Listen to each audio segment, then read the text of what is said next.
ৰংঘৰ বাকৰিত পানী হৈছে আৰু ৰংঘৰৰ বাকৰিত পানী হোৱাক লৈ সমগ্ৰ শিৱসাগৰতে প্ৰতিক্ৰিয়া সৃষ্টি হৈছে আৰু লগে লগে ৰাইজ দলৰ সভাপতি তথা শিৱসাগৰ সমষ্টি বিধায়ক অখিল গগৈ ডাঙৰীয়াই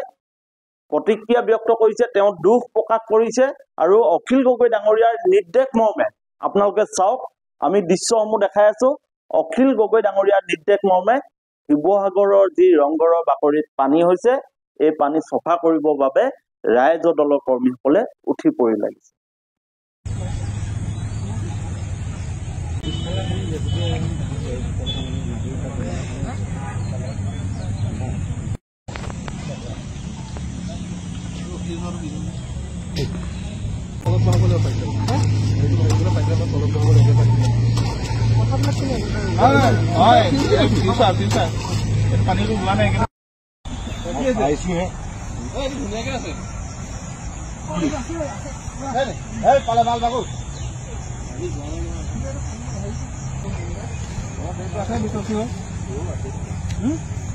পানী মুভমেণ্টে কৰা নাই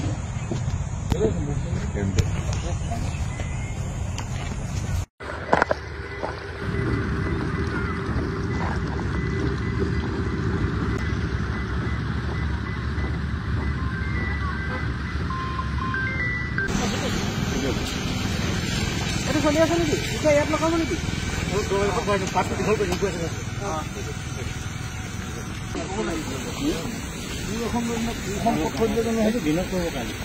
একো টেনশ্যন নাই আপোনালোকৰ চুইচটো দি দিলে হ'ব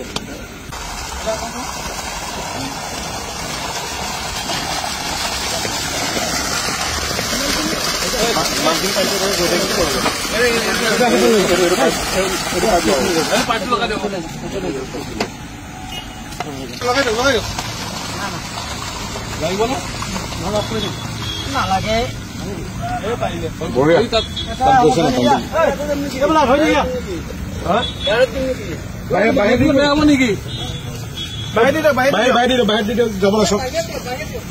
বাহিৰত যাব নাই চব এইটো পৰা দি দিয়ক নহয় এইপিনৰ পৰা দিয়ক এইপিনৰ পৰা দিয়ক বিচাৰে আপুনি গুচি যাওক মই দি দিছো যাওক টানি দিব অকণমান ৰখি থাকিব জানো দাদা